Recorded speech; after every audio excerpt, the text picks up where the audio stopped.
Alrighty. Let's test these hypotheses. Activating the barrier. Here it comes. Just point me in the right direction. Dory.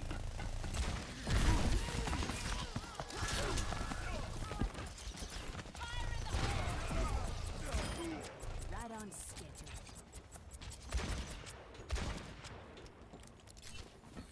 So far seems fine. Your first dynamite was a little too high, I think, for what you were going for, but this is okay. Rotation was more or less on point. Could have been a little bit earlier. But I'm not sure what the callouts were like. Remember. Just point me in the right direction.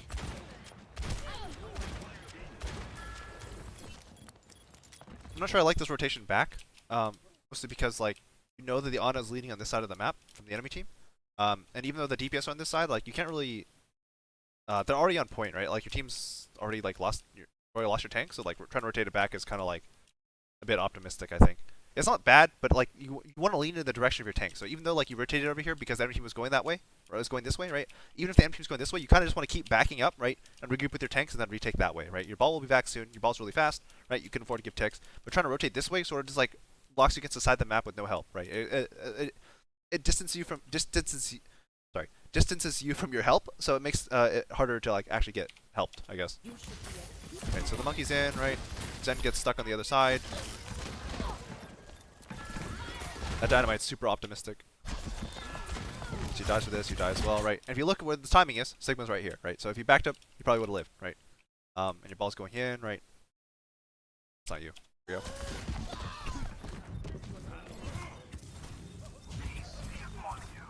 Kind of a little Sky specific thing, but like it does come up, right? Like you just generally want to regroup when you're rotating. If you want to fish for an early dynamite, you want to like roll out over here, right? And then when they start trying to take this high ground, you just dynamite them and then you back up. But something to keep in mind.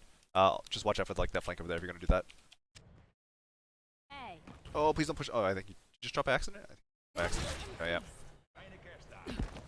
And again, so this dynamite is so much harder from back here that you might as well be like here, right? Also, I think you just aim that dynamite too. I mean, obviously you aimed your dynamite too high, but like just the angle of the camera, it looked too high anyways. Like, I'm pretty sure if you just okay, would you actually throw it? Yeah. So I'm pretty sure if you just aimed at this doorway at the top of the mark, you would probably land it like exactly where you wanted. Speaking as someone who doesn't play a lot of Ashe, so I might be wrong, but from what I've seen, that's how it works.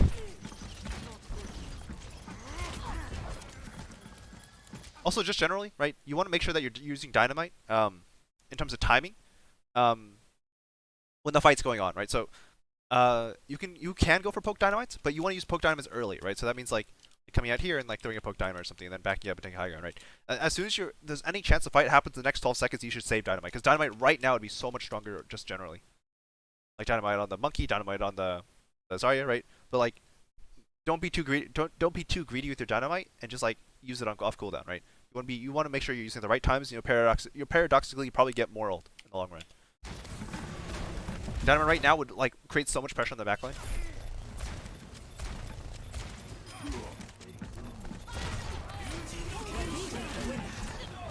That's probably not the way to go. Yeah.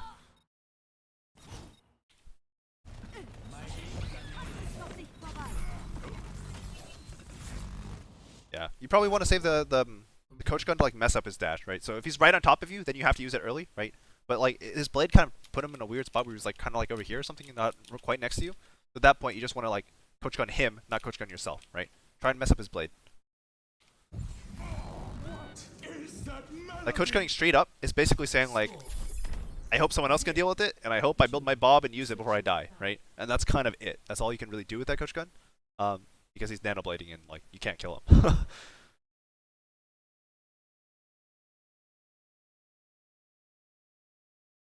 Oh my god, these take forever. I forgot. Hello. Tree? Hey there. Barrier in place. That's really good. You're softening up the monkey. Attention to the flanks. That's awkward. Although. But don't chase this guy. Okay. Fine. Monkey didn't try to push.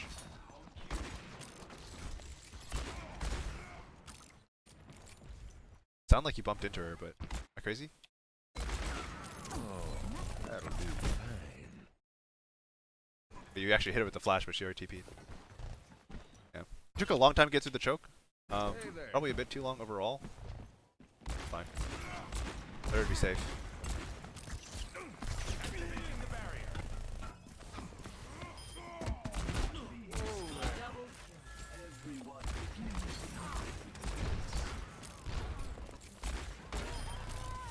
This is fine.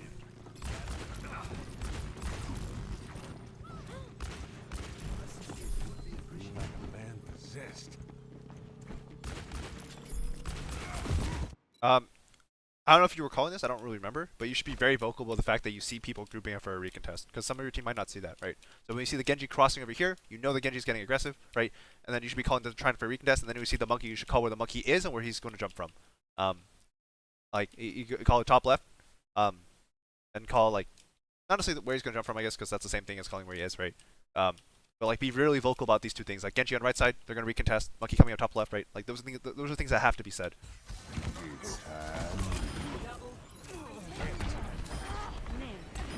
Best head for the Good shot. hills. I'm on top. Objective A. Howdy. New defense point. Objective B. I've got you. Barrier in place. Thanks. Put it on my tab. I think you can roll across, I'm not totally sure. But you definitely can't jump across normally without speed. Or speed aura. Yeah, once that happens, by the way, when you mess up like that, like, don't try to salvage it just by like walking forward, right? Like, know where your team is, right? This is where your team is. You can't walk too far forward, right? Just like reset your like to an angle main or something, right? Don't get too greedy with it. Like, don't try to get a point. That's not really your job. So that's good. That's good. They recognize that and you back out and you take high ground again. But like, just in the moment when you mess up, right? Just like back up as fast as you can.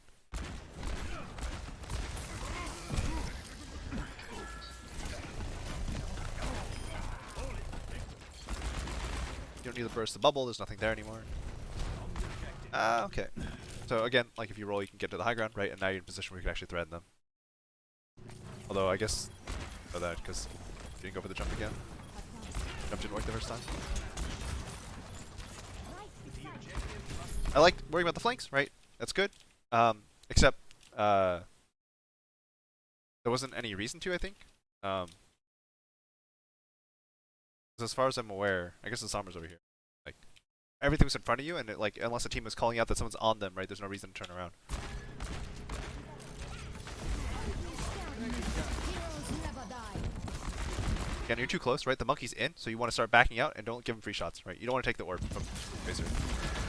You're requiring like a double pocket right now when you really shouldn't. Don't move.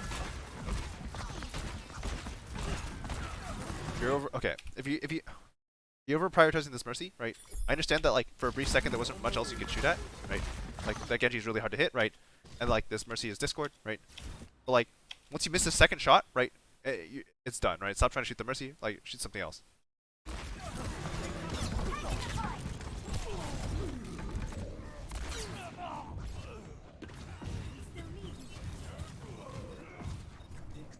Hey there. Oh, that's awkward. Hello. Hey there. Hello.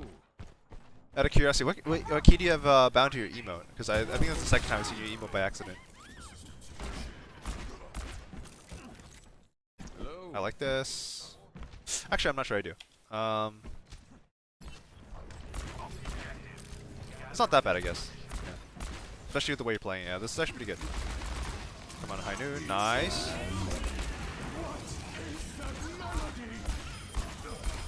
Yeah, this is actually pretty good. I don't mind this. Head for the hills. I'm on.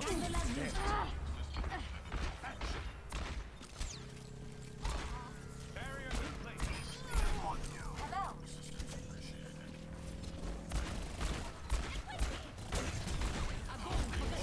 Can't waste that.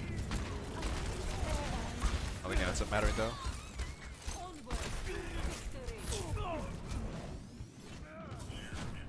Target focus wise, you really don't want to shoot the ball there. You want to shoot anyone you can actually kill, and all it takes is one shot on the ball to corner that. Like, no, you can't kill him. Not time to fold them yet. Hello. Like, unless everyone's calling to shoot the ball, right? And everyone is shooting the ball, because you can see everyone who can shoot the ball there, right? There's just no reason to focus them there.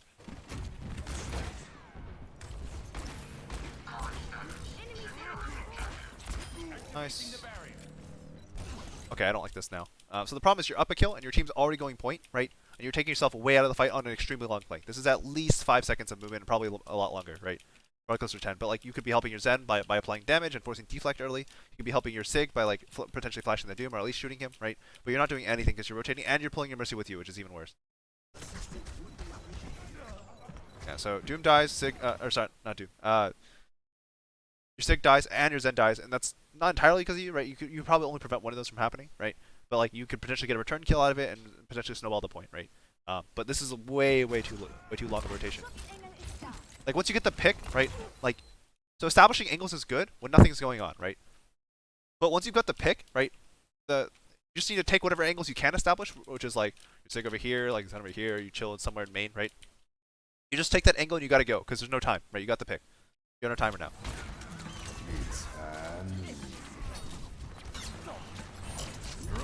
If you really want to play slower and take the angle, right, you need to make it very clear to your team not to push yet, right?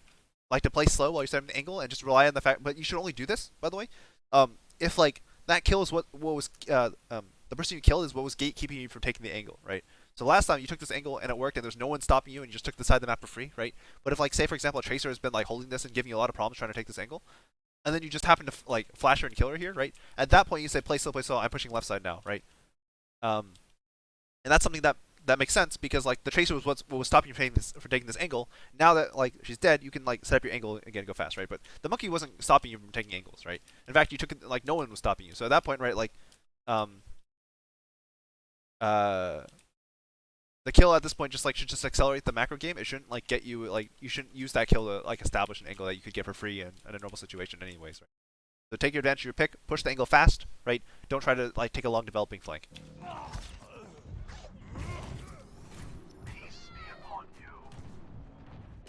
This life's never uneventful. Howdy.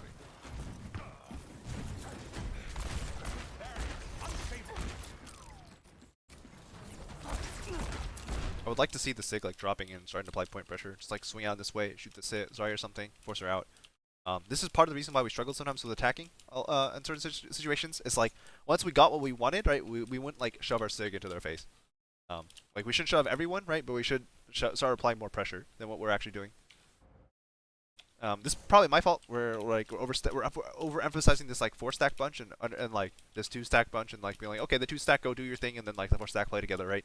But like it's very hard for the 2-stack to do anything from here. Like you just look at this, right? So like the way you start forcing pressure is like you like start taking angles with your 4-stack, right? So in this case, you don't really want to drop yet, I think. But it'd be very reasonable for your Sig to drop and start playing a pressure, right? And this pressure is just way stronger than your Tracer on this area, right? So how'd you headshot him? What the?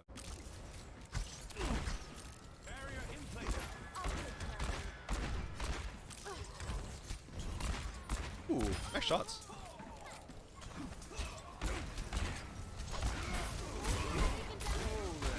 So this is kind of just like matchup advice, but against Monkey, like you either flash really early, right, or you don't flash at all, right, until like much later, either when he's in his bubble, right, and has no like Zarya bubble or something.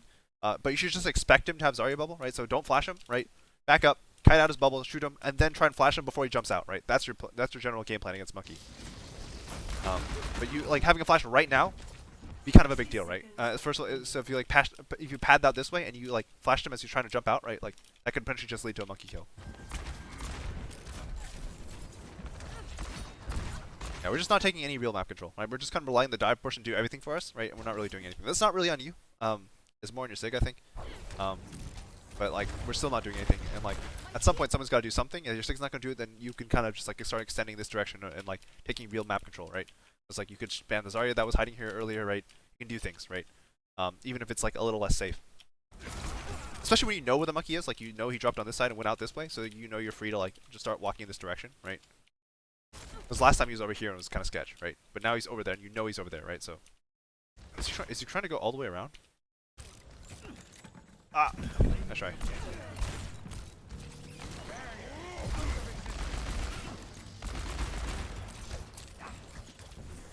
We're backing up so far. Guess we're down a ball. 30 seconds.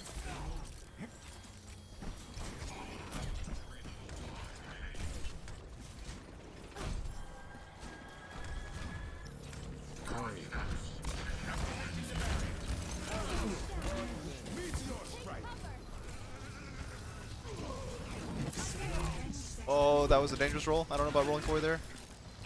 He's also the dude still behind you. Yeah. I don't know what that guy was doing.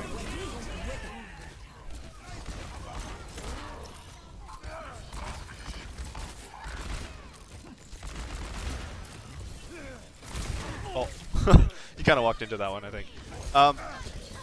Yeah.